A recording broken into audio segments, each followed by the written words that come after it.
Syria is one of the most amazing countries in the world. And I know I'm biased because I was born in Damascus and I moved after living for about 10 years in Syria before I moved to the United States. Syrian people are not used to war, but for the last 60 years, they have lived under a horrible authoritarian regime. Now, for many of these years, there was no war, there was no bombardment by airplanes and mass displacement and chemical weapons. But people were afraid to even whisper to each other anything critical of the Assad regime. That's why, with the beginning of the Arab Spring, when we saw Tunisians come out in mass peaceful protests, and after a week or two, their dictator left, and now Tunisia is a democracy. And one of the few successful stories of the Arab Spring. I was watching from DC, where I had been working on Capitol Hill, millions of Egyptians going out, demanding the freedoms and the dignity and the liberty and the rights that we have here in the West, in the United States. But I knew how thick that wall of fear was for Syrians.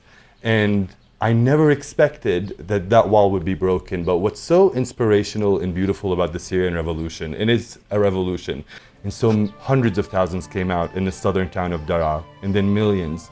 And as the regime sent its military forces there, millions of others in Aleppo and Hama and Damascus and all over came out in solidarity with Daraa, and at first demanding reform, and with the brutality of the regime killing countless people and detaining and torturing them, turned to chants of down with the Assad regime, a transition to a democracy, moving away from this regime that not only didn't respect the culture or history of this beautiful country, but also had no respect for human life, for his own people.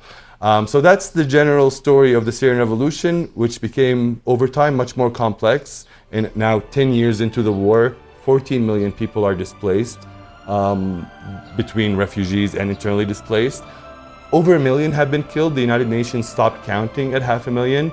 And by conservative estimates, over 200,000 men, women, children, and elderly are at these dungeons, concentration camps, just dark places where they're tortured in the most sadistic ways, as we're sitting here right now, as people are viewing this video right now.